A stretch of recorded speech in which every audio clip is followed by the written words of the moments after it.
Okay, I'm here with Matt Barker. We're going to have just a basic conversation about the controversies and the politics that drives this Haifan Baha'i organization that keeps inserting itself into the media culture on the Trump side of things, especially on the regime change side of things, where Iran is concerned. How you doing, Matt? I'm doing all right. Better than the headlines, as Merman likes to say. So tell me, what's your take on the Baha'is? First, just tell me a little bit about yourself, just generally, and we'll take it from there. Well, I was raised in a Baha'i family. I had been in the faith for like 25 years. I left it 3 years ago officially. Now, I had distanced myself from it somewhat for a while before that, and it started out just more with just personal stuff. I had family issues that I took to administration looking for help, who basically did nothing. And even allowed, at least in some circles, some obvious gossip to go around about me. Just, not that I really knew what it was, I could only guess, but when people are stopping communicating with you, you know that something's up. And, I won't get into my family history on that. Unfortunately, I was, for the most part, in another part of the country where it couldn't really reach me. But it was, people I had known from younger years and things had just stopped associating with me due to someone in my family doing a lot of slander. And I even had concerns that were further than that with this particular individual who wasn't enrolled Baha'i. And just trying to get help, and I kind of just like, oh, we can't do anything, not so much as, well, gee, let's sit down and talk, let's try and find out what's going on or anything like that. So, and there were some other people, not me, but who were in physical danger, I felt, and so this kind of apathy caused me to withdraw from community life. And when I started doing that, then I started being kind of less selfish about it and looking at it from more of a socio-political perspective. And that's when I really started scratching my head. The first thing that just really jumped out at me was, if you recall, back before ISIS was the, boogeyman of the media, it kept flip-flopping every few weeks, a few months, from Syria to North Korea to Iran. And there was this campaign that National was doing called Education Under Fire, talking about the alleged discrimination against Baha'i University students in Iran. And I started noticing that every time the boogeyman in the media would switch to Iran as the front runner for boogeyman, then that's when the Baha'i administration would talk about ramping up their Education Under Fire campaign. And I'm like, whoa, wait a minute here, And at that time, what I call alleged discrimination. At that time, I was certainly going along with it, but I'm like, even if what you're saying is totally true, look at how much worse things will be if there's an invasion or there's bombings. It's like, what are you guys doing? You're feeding into this, anti-Iranian propaganda. Yeah. That was kind of the start of me going, okay, something's not right here. And, then you start questioning, just some of the laws that's like, wait a minute, that's pretty elitist. Things like Baha'u'llah saying that usury was okay. Things like, not that this is actually practiced because there's no full-on political power to do so, but it being Baha'i law, if supposedly Baha'i law becomes law of the land, of burning to death someone for arson. To me, that's equating property with life. Yeah. You start looking at things like that, and you're like, wait a minute, what's really going on here? Something's not right. Well, I mean, let's start. I've addressed this in the past. In a podcast I did with a professor of the philosophy of mind here, an Iranian gentleman, and I addressed this point about property and its equation with the life in the Kitab Abbas. And this is a very important point that people who want to critique the Baha'i ideology don't really look at very closely. And that is that what Baha'u'llah has done in the Kitab Abbas is basically wholesale bought into the entire bourgeois Anglo-Saxon concept of private property. Now, from a Marxist point of view, this is a very problematic proposition to buy into, especially if if you've ever read the first volume of Das Kapital and understand notion of value, the Marxian theory of value, studied the Marxian sociology around these things, and trace the history of this concept of private property. Baha'u'llah seems to take this Anglo-Saxon notion of private property, the bourgeois concept of private property, to its logical conclusion where property and life are equated. And it's very interesting that if you trace this line of thought by Mirza Hussein Ali Nuri Baha'u'llah to its logical conclusion, it comes to the very same place that we have today with the courts in America, especially the Supreme Court, in the rulings that they've made about corporations being entities like persons, right? So, most Baha'is, most average Baha'is growing up in the Baha'i community, whether in the United States or Iran or anywhere else, very seldom get to interrogate these concepts. Even those of them who are, for example, trained in the social sciences, seem to inhabit a space of permanent cognitive dissonance, where the Baha'i faith itself is concerned, they never venture into critiquing it properly. Now, the personal experience that you recount is very normal for many people in the Baha'i community. On the one hand, it's an extremely authoritarian, tightly controlled, tightly surveillanced community. On the other hand, when individual members, especially individual members who don't have any kind of pull or influence, go to the Baha'i administration for help, they basically have the same experiences that you do. That is normal across the board. That was also the case when I was young and in the Baha'i community myself before I left it. So these things are quite normalized and one would say normative to the experience of the Baha'i community. This goes across the board, whether we're talking about the American Baha'i community or the British Baha'i community or the Iranian Baha'i community, whether before the revolution or even after the revolution in Iran. So these sorts of problems, however, go, I would say, to a sort of zeitgeist, a sort of operative paradigm within the greater Baha'i praxis, if you would. That, if let's take it from a Marxian perspective, kind of display the internal contradictions of Bahaism. These things, in my opinion, need to be looked at, especially by a lot of fence-sitters, because, let's face it, life is short.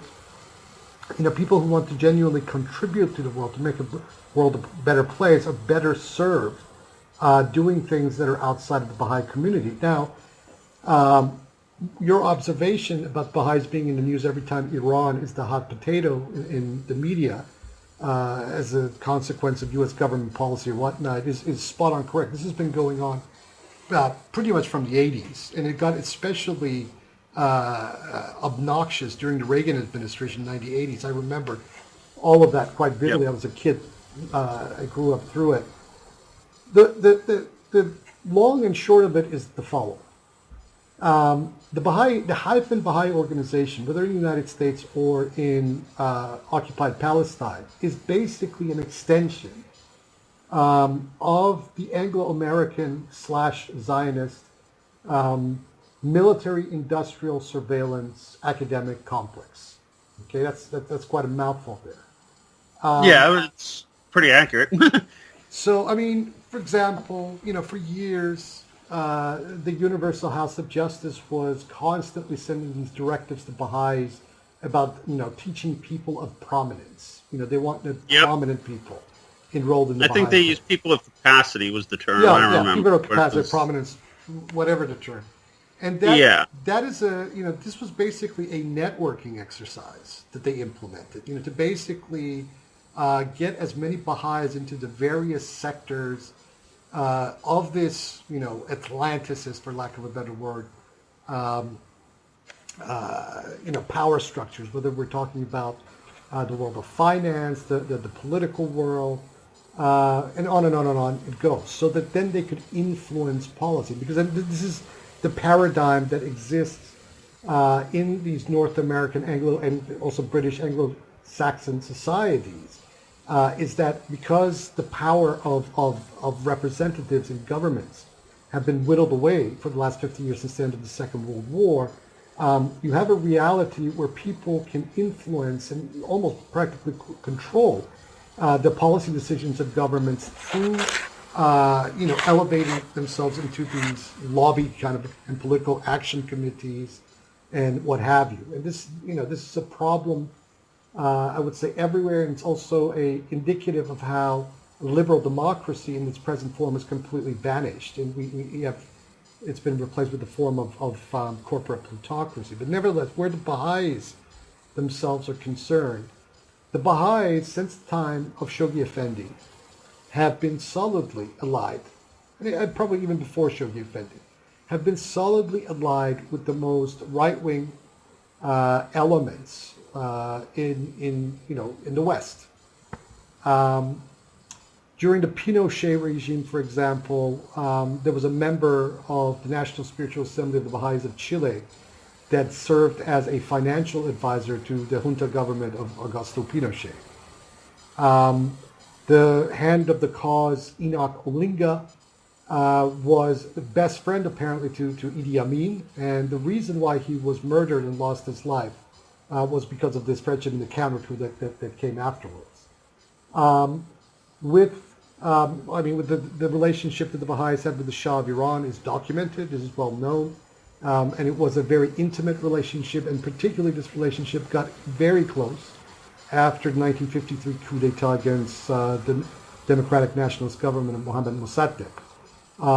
Subsequent to which you had people like Habib Salvet, a man who had bankrolled the Shah's brief stay in Rome, suddenly found himself, being gifted the Pepsi Cola franchise, the national radio television franchise, etc., etc.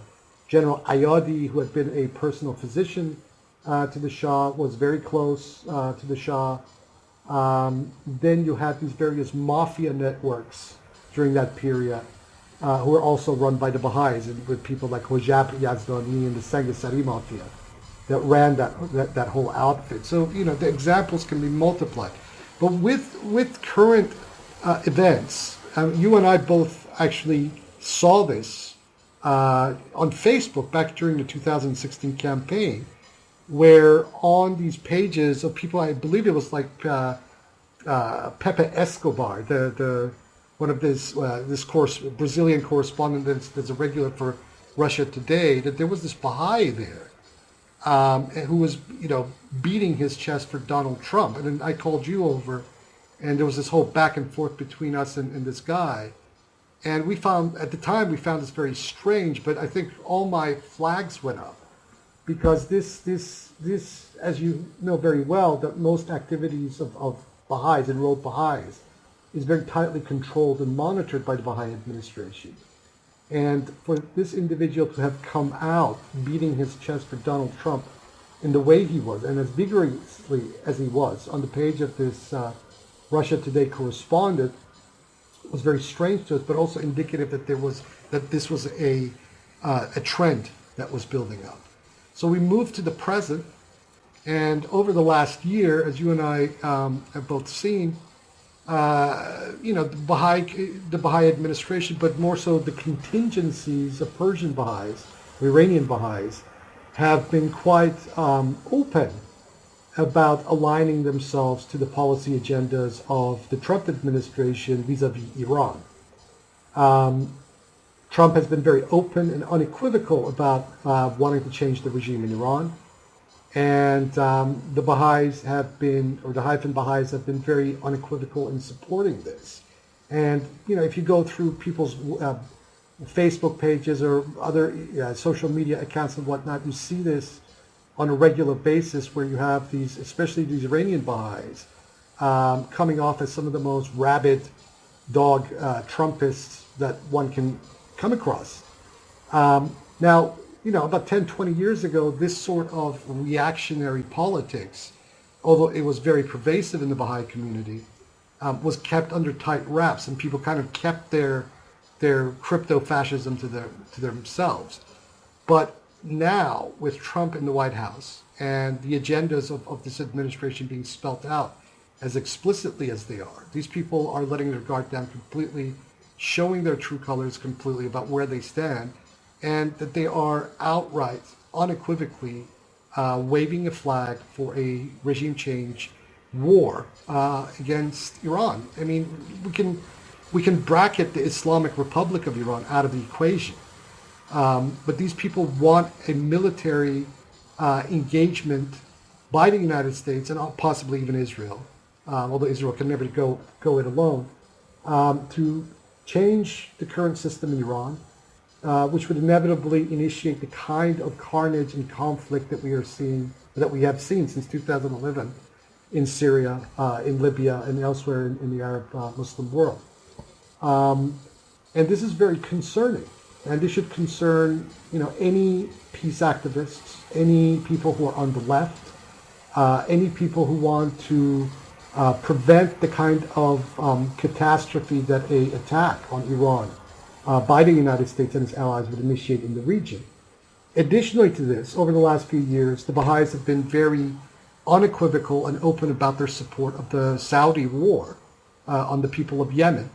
So they issue statements on a regular basis in condemnation of the Houthis and the government of Sana'a, and do these pathetic swan songs about being persecuted under the Yemeni government, even though they know very well that there is a war going on, and a genocidal war by the Saudi and its Gulf allies against that people in Yemen.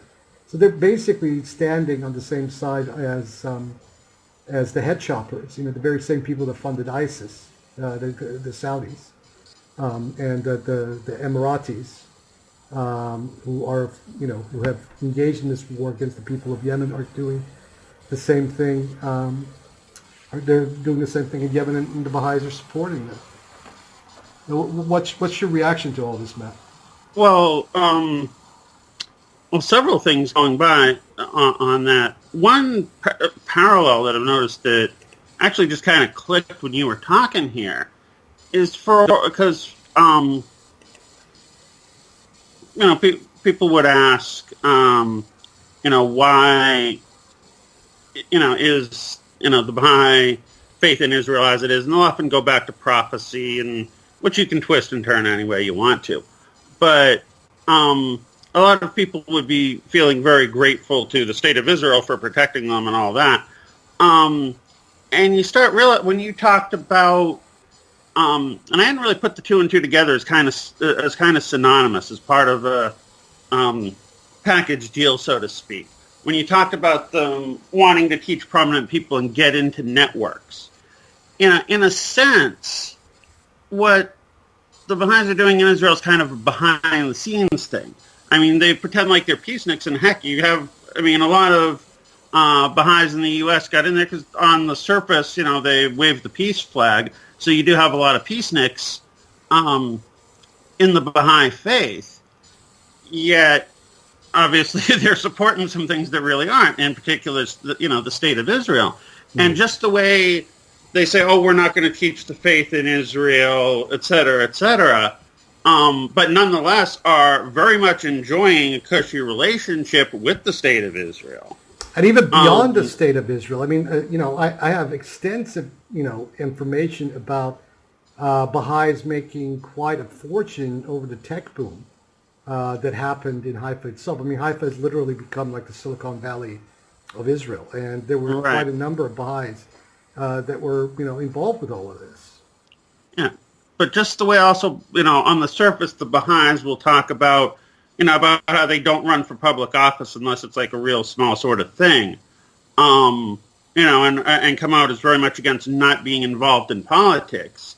And yet at the same time, they're pushing themselves into the private sector in ways they can influence politics. Yeah. And it's the same thing that's going on, with their relationship with Israel. On the surface, they may not be joining the Israeli army, but they are certainly not saying anything against its destruction and its colonization, rape, and murder of Palestine. Yeah. In these times that we're living under neoliberalism, and not, only a very few people are beginning to click onto this. The concept of states and nations has become irrelevant, right? Now, I think, and I suggested this about a year ago in a podcast I did with Eric Draitser, that we need to start to get into the frame of mind of talking about the geopolitics of corporatocracy. Because states, governments, elected bodies, or even authoritarian states, for that matter, are more and more beholden to money.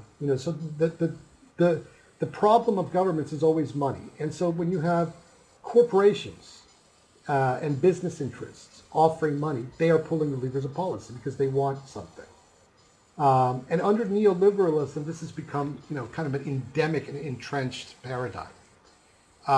So, it is business interests who are steering these policies, even on the Israeli side, I would say, so, we can say the Israeli government is doing X, Y, Z, but then when you dig, you begin to see that, the Israeli government itself is beholden to, a whole panoply of business actors. Some of them are Israeli and some of them are not even Israelis.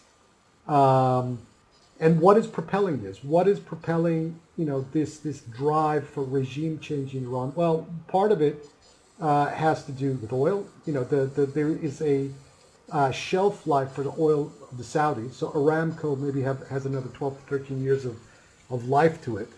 But there's all this oil, all this shelf oil and otherwise that exists in the middle of Iran that hasn't even been explored properly. So they're looking at that. They are looking at markets. The Iranians already, even with the Islamic Republic there, have transformed themselves into, these hyper consumers.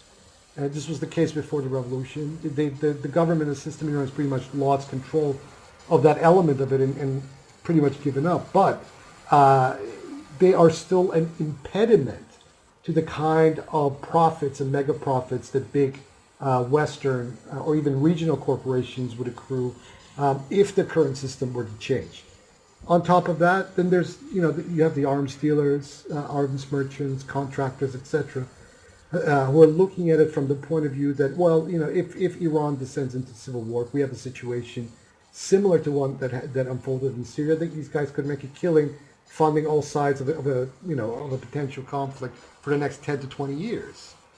So it's all about money because, the fact of the matter is that Iran doesn't actually pose a threat to the state of Israel or Israel's existence, even with a proxy like Hezbollah. Theoretically, we know that the Islamic Republic of Iran does not have the capability for a weapon of mass destruction of the kind that Israel does possess. So that whole angle of the Iranian-Israeli conflict is a red herring. It's just basically a rhetorical talking point on the part of the Israelis. So the only thing can be that this is a business war. This is a war about money. This is ruling classes basically fighting against each other for the spoils. While everybody else at the bottom, the people at the bottom, either get massacred in a potential conflict like the one that unfolded in Syria, or are then the potential consumers of whatever products these corporations and businesses are trying to push in an open market. So this is all about capitalism, ultimately. Are you there? Yeah, I'm here. It's funny also that there's so much. So I'm just thinking about the whole line about giving to the fund, I forget one of the central figures. I want to say it was Shoghi Effendi, actually called money the lifeblood. Yeah. And in a sense, okay, you can, because there is a sense that currency can be the vehicle for distribution, the way blood, circulates nutrients and oxygen in the body. But when it's just give, well,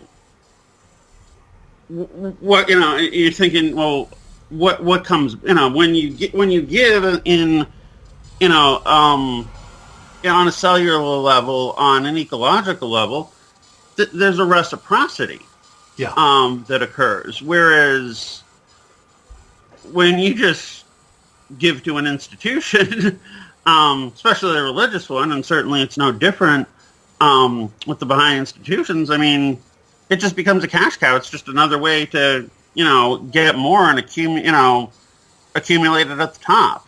Yeah. I mean, but is this surprising? Look at the model that Shoghi Effendi implemented for the Baha'i administration. It's a top-down body. It resembles very closely the way that the old Soviet system, the top-down system, Politburo, Central Committee, etc., used to operate, but without obviously the doctrine of socialism. But in subsequent years, since the death of Shoghi Effendi, they have implemented more corporate management models in the way that they run the Baha'i administration, and also the way that they plan. For example, targets, these plans that they have, 1, 2, 3, 5-year plans, etc., and the goals that they want, and the kind of investments that they make, or but there's no product. The product is just basically the ideology. And the goodwill of the community that believes in it or whatever. But the issue is that how can an organization that at least on paper theoretically claims to be peace-loving, wants world peace, etc., all of a sudden, but from my point of view, it's not all of a sudden. This has been there all along. But how can it justify to a lot of its lay rank and file, its overt warmongering and alliances with neoconservatives, with warmongering hawks, whether on the Democratic or the Republican side, etc. How did this come to be? Is the question that most average rank and file Baha'is who have broken out of the bubble of the cognitive dissonance begin to ask themselves. Well, the answer is not one that they want to hear, unfortunately. So, because of their own personal reasons, emotional reasons, the human need to belong to something, they basically look the other way, even though it's in their heart of hearts. They know that there's something wrong here. So they blame, maybe the fragilities of individual members of the administration. But, from my point of view, and the point of view of a lot of Baha'is, ex-Baha'is who have been put out over the years, the problem is not just, a basic structural problem. The problem is systemic, and it goes to the very core and the origins of this thing. I would submit from the beginning, but where the United States itself is concerned, you only have to look at some of these early Baha'is, prominent Baha'is, that were traveling around with Abdu'l-Baha, with Abbas Effendi when he came to North America in just before the First World War. And these were prominent, socialites and people of influence, the so-called movers and shakers of the East Coast and also the West Coast of the United States. So people need to understand the Haifan Baha'i organization has, at least since the beginning of the 20th century, the second decade of the 20th century, been allied with the establishment, that the Baha'is are part of the establishment. And, you cannot, in my opinion, pursue a real social activism or social change agenda or peace agenda if you belong to an establishment, because establishments are not interested in peace. Establishments are interested in conquering or otherwise subduing their adversaries elsewhere, other ruling classes usually, and keeping their own power entrenched for as long as possible. And this is one of these blatant internal contradictions that at least some Baha'is often question. Those of them who have a more left-wing orientation to a lot of these issues. I mean, I think you yourself are one of these people where you basically look, the Baha'i faith says this, but yet does this and is aligned with this, and you took your distance from this as a result. Am I right about that? Well, yeah. And I'm just thinking of various points just to be made since this. I'm just going to throw a few things out since this is our first one, and people want to see, well, just where we're coming from, and some of these basic contradictions that I certainly discovered. Now, I'm not one who really likes the term New World Order because it's the same old crap. Yeah. Yeah. It's just a further consolidation of power. But if you're looking to, have some sort of revolutionary change, as you said, you're not going to ally with the powers that be. And Abdu'l-Baha, and the Baha'is will say this, but they'll kind of let it slide like it's not a big deal. Yeah. That Abdu'l-Baha was actually knighted by the British Empire. Yeah. And part of the ceremony of knighthood is swearing fealty to the British Empire. That's right. And also keep in mind, this happened back in the days before they gave them to artists like Paul McCartney and Elton John. So he was doing something for him. Even Baha'u'llah himself, when he wrote letters to rulers of the world, and it said, he wrote to all the rulers of the world. Well, actually, he pretty much only wrote to Europeans for the most part. That's right. So there's an obvious acknowledgement of what he thinks is, the real rulership. And even though they might have had more power to, if you're trying to get the world together, why isn't he writing to, literally people all around the world, people of color? And he just pretty much plain didn't. Mm. But if you look at, there were some he was nicer to and harsher to. The one everybody fawns over is about, how the one who didn't reject him was Queen Victoria. Mm. The thing is, though, granted, Victoria was kind of a recluse, an addictive recluse who let her son run the country for most of her reign. But this is the guy who, was behind even some of the things like fomenting of the American Civil War, and in his later years, was one of the main movers behind World War II. Shifting all the alliances to create that. Not to mention his his correspondence with the Rothschilds. Yep. You mean Baha'u'llah and Abdu'l-Baha's correspondence with yeah. Yeah. And not to mention when all the other rulers he wrote to who supposedly, they rejected him, but Queen Victoria was kind of nice. And this is not secret information. If you actually look up the names of these people, they were actually part of an organization. You can find this on Wikipedia called the Order of the Garter, which is like a special knighthood specifically to non-British. Yeah. It's basically those who are their foreign allies. Yeah. And they were all, basically underlings of the British Empire. And the reason why they fell, so to speak, Baha'is want to say, though they rejected Baha'u'llah, that's why. No, it's because the British Empire used them up and then got rid of them. Yeah. So when you start looking at where, the alliances actually were and what the values were, it's completely different from, the peacenickery that a lot of people get sucked in by. Yeah. It's very much... That's spot on. That's yeah. Absolutely correct what you just said. It's interesting that you brought up the knighting issue, because I don't know if you noticed that the actual documentation for Abdu'l-Baha's knighting was recently obtained. In fact, the Baha'is themselves leaked this. When I was in London in 2011, I spent about 3.5 months trying to obtain this documentation. It got a runaround from hell. First from the offices of the Court of St. James, which is basically the offices of the Queen. And then with the National Archives, the British National Archives, I went there because I was sent there by the Court of St. James, because my assumption initially was that this documentation was kept there.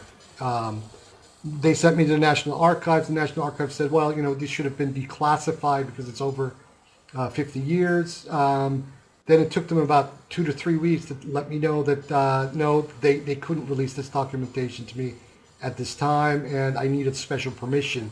And then I contacted the person who, dealt with these special permissions of these sorts of documentation, got another runaround. Then by the time I got a response, which was a no, it was time to leave the UK anyway.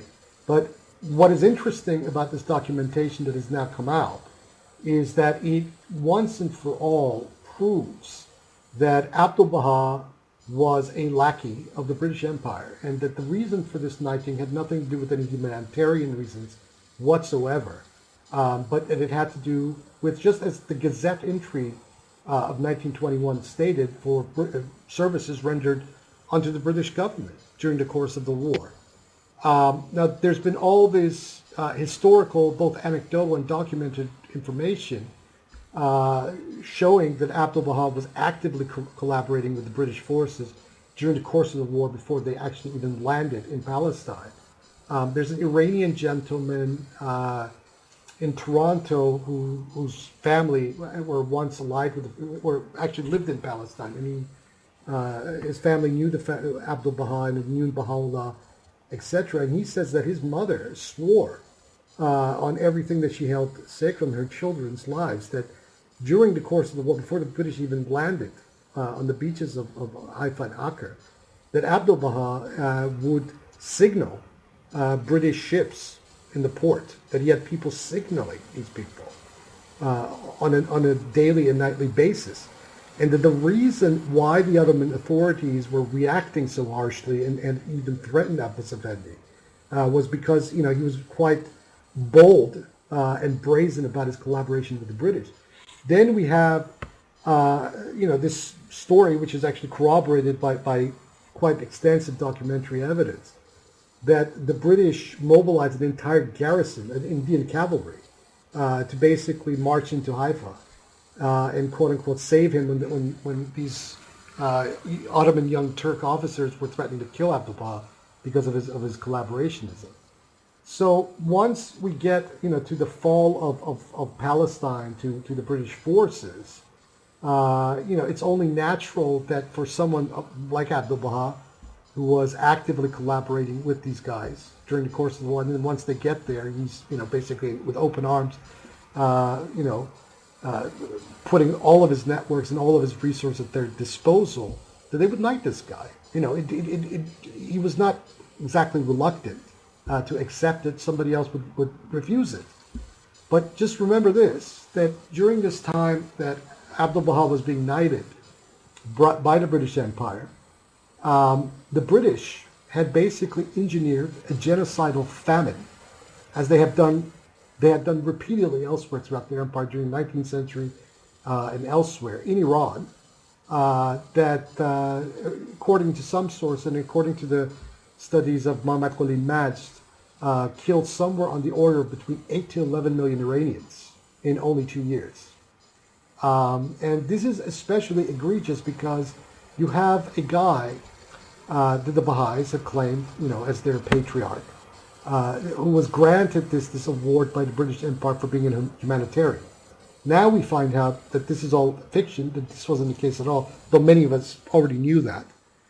But what is egregious here is that, his own people, his own flesh and blood, his people back in Iran, at this very time, were being starved into extinction by the very force that granted him this knighting and this award. I don't know if most Baha'is who have even an iota of conscience and any kind of a historical consciousness of any kind would look at this kind of information and basically reappraise their entire assessment of Bahaism from top to bottom. I don't know how you would look at it, but that's, if I had known this information when at the point when I actually cut my bonds with Bahaism, I would have probably left much sooner than even that. Yeah, I think that would have been the same for me. I think that's most people. And I'm not sure there's an easy answer to the question because, like you said, there is a lot of cognitive dissonance, and people do want to fit in. One point I want to make is to kind of combat, some of the surface propaganda. Because one of the things that draws a lot of people to the Baha'i faith, and you think is pretty cool, when you're raised in it, is that you can't officially join to your 15, although the administration's tried to find ways around that one. But you talk. You get to their jargon is independent investigation of truth, and the thing is, you got to start questioning like how much real investigate, especially like if you decide whether you're going to enroll at 15 because you're part of a Baha'i family. How much truly independent investigation are you really capable of at 14, 15 years old when raised on a diet of the American public school system? That's a very good point. That is a very good point. Yeah. Things that like shocked me later, like for example, usury. I mean, how many 15-year-olds know what usury even is? Mm-hmm. For the audience who might not know, that's making money off of money itself, which in the olden days was charging interest on a loan, and nowadays would include all the speculation and derivatives trading and all that crap. Yeah. When you're, for me, being raised in the U.S., I mean, you're given, a dose of, American white nationalism. Everyone is, even the most, those who would consider ourselves, on the left or liberal or whatever term you want to use. And no, I don't think left and liberal are the same thing, but they are in a lot of people's minds. That's right. But, you're not going to question, something like Abdu'l-Baha's prayer for America, where he says, "Render this just government victorious." Now, I'm not anti-government per se, but if you look at the history of the U.S. government, especially from the perspective of an African or a Native American, just no. Yeah. This is the same government that was responsible for, the frontier wars. The examples can be multiplied. And you raised, the valid example of Native Americans and African Americans who have been at the receiving end of that system from the very beginning. So for Abdu'l-Baha to come and offer a prayer for government, albeit with all pretensions of being democratic and representative and what have you, this is problematic. This is a question. It's a valid question. Why would the Baha'is always seek to ally themselves with establishments rather than the people, the masses? This is something that I think most Baha'is need to ask themselves, because establishments, by their nature, are like we said before, they're there to perpetuate themselves by any means necessary. That is their nature. That is what they do. And now the Baha'is, as Haifan Baha'is in the United States, have quite openly in this time that we're living openly align themselves with the Trump administration and the agendas of the North American or Anglo-American military-industrial surveillance academic complex and its attempt to start a war of regime change against the system in Iran.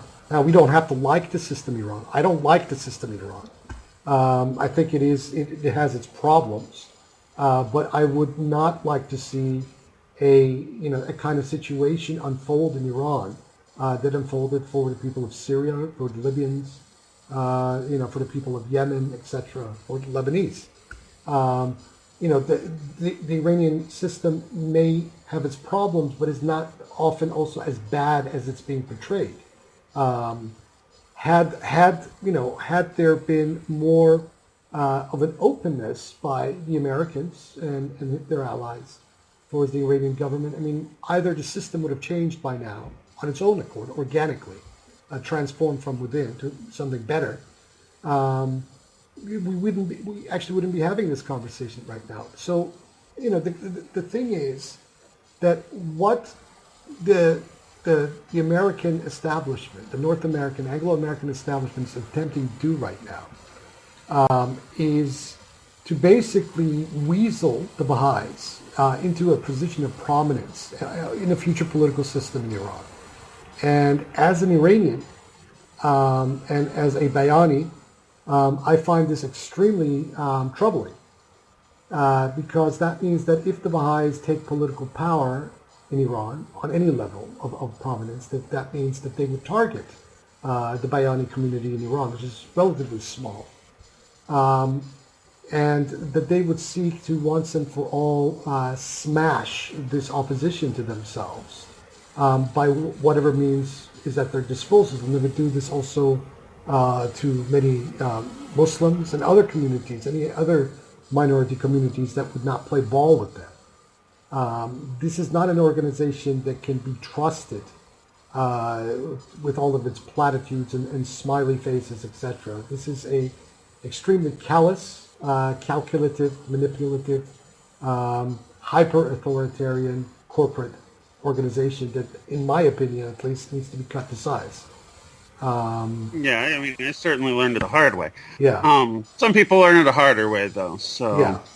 Anyway, I think we basically talked for almost an hour now. I think this was a good start, and God willing, we will continue these discussions in the future. Yeah, definitely. Can I make a closing point? Sure, go for it. Well, I'm thinking about how is it that because I've thought this before, but it's kind of sometimes things gel when you actually just chat with somebody else.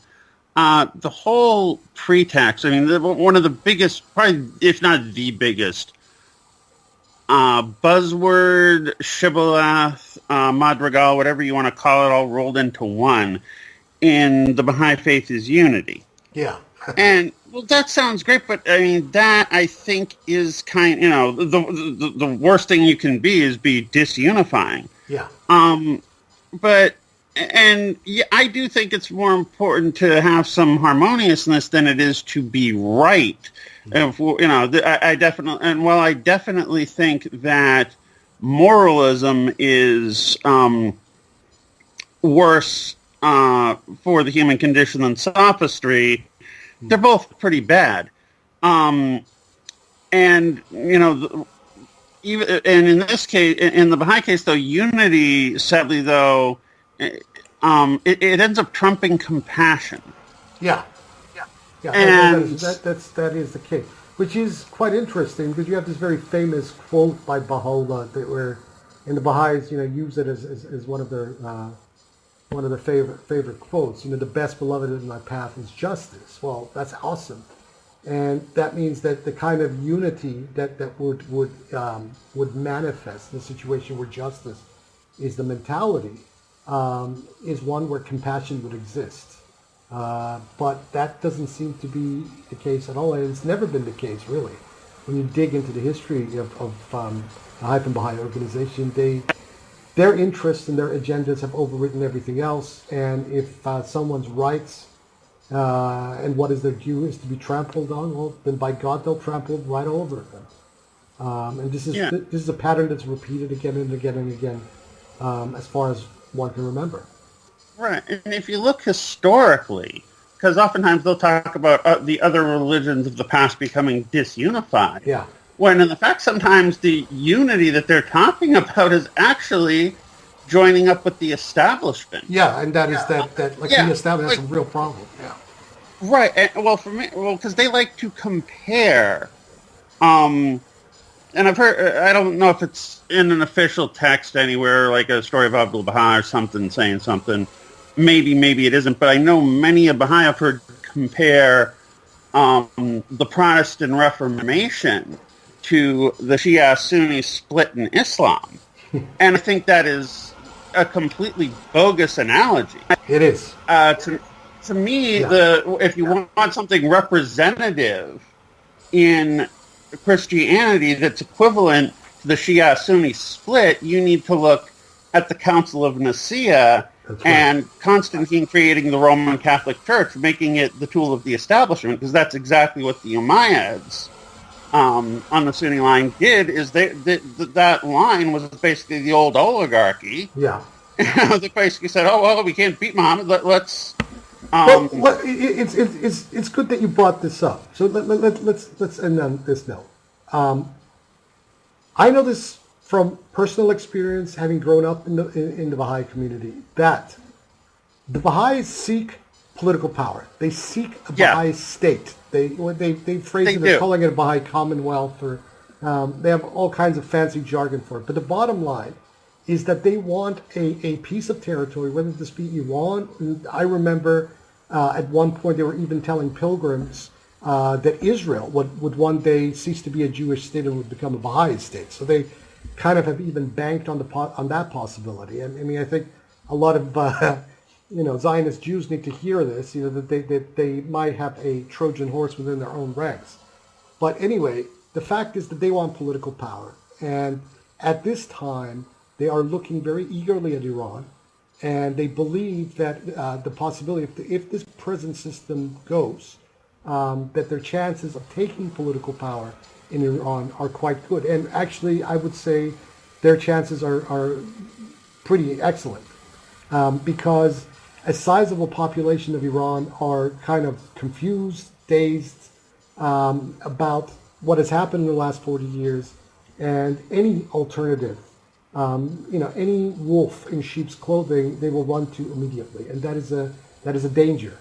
So we have to lay our cards on the table and say that we understand the situation on the ground, and we are warning people, and also for them to keep their eyes and ears open, because for all the smiles, platitudes, and niceties, that you are literally dealing with wolves in sheep's clothing. And I'll leave it on that note.